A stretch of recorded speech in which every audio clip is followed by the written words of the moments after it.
আওয়ামী লীগ যেভাবে বিলুপ্ত হয়ে যাবে জানালেন রেজা কিবরিয়া।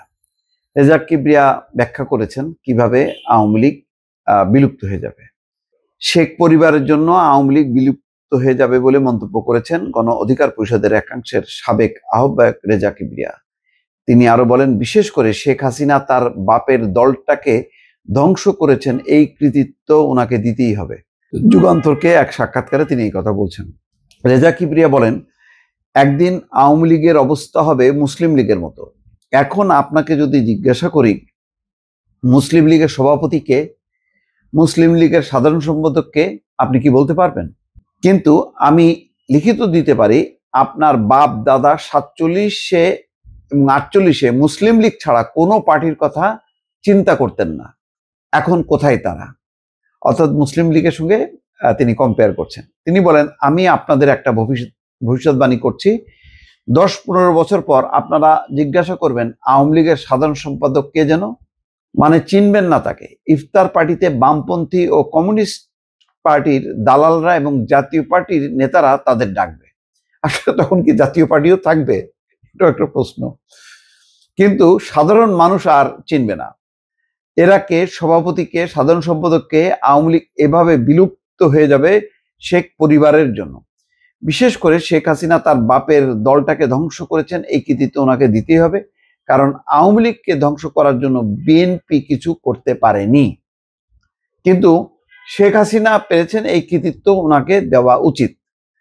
শেখ হাসিনাকে ফিরিয়ে আনার বিষয়ে তিনি বলেন, ভারতের সঙ্গে আমাদের আলোচনা করতে হবে। ভারতকে বোঝাতে হবে যে আমাদের দুই দেশের সম্পর্কের জন্য একটা উন্নত মানের একটা সম্পর্ক যদি থাকতে হয় তাহলে শেখ হাসিনাকে আমাদের দেশে পাঠাতে হবে। যাক, এটা অন্য একটা বিষয়। তিনি বলছেন যে ভারতের জন্য শেখ হাসিনাকে রাখাটা আমি মনে করি এটা খুব বেশি বুদ্ধিমানের কাজ না। ভারতের মানুষ বুদ্ধিমান, তারা জিনিসটা বুঝে যে তারা তাদের ঠিক কাজই করবে শেষে। তিনি আশা করছেন যে ভারত হয়তো একসময় বুঝবে যে শেখ হাসিনাকে রাখা ঠিক না, তাহলে তারপরে তো ফেরত দেবেন। কিন্তু আমি তার আগে কিন্তু একটা যে ভিডিও করেছিলাম সেখানে বলেছি যে জাতিসংঘ যে প্রতিবেদন দিয়েছে তাতে গণহত্যার দায়ে প্রধান আসামি করেছে বা প্রধান নির্দেশদাতা হিসেবে চিহ্নিত করেছে শেখ হাসিনা।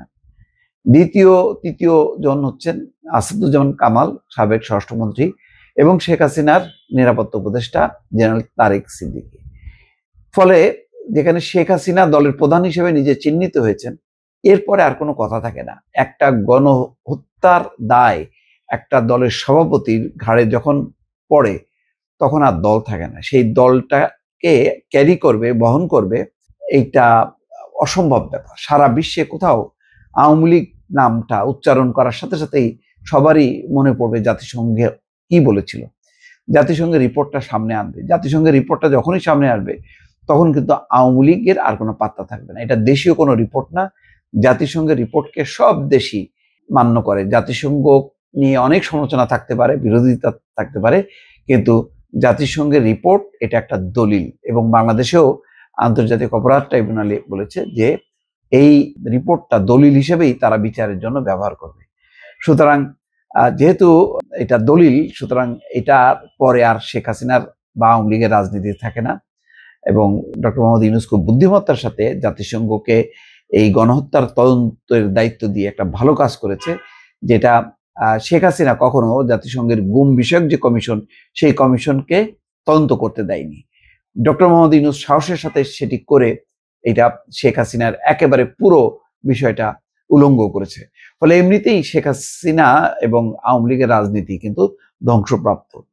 আর রেজা কিবরিয়া তিনি অন্য একটি কথা বলছেন, অর্থাৎ শেখ হাসিনার যে নেতৃত্ব, শেখ হাসিনার নেতৃত্ব, শেখ পরিবার নেতৃত্বের কারণে আওয়ামী লীগ শেষ হয়ে গেছে। পুরো পরিবারের অধিকাংশ সদস্য দুর্নীতি, টাকা পাচার এসবগুলোর মধ্যে নিয়োজিত ছিল। ক্ষমতার অপব্যবহার, জালিয়াতির ভোট, সবকিছু মিলিয়ে এবং তার সাথে এখন গণহত্যা, সবকিছু মিলিয়ে আসলে এই দল আর টিকে থাকার কথা না। দর্শক ভালো থাকবেন, আল্লাহ হাফেজ।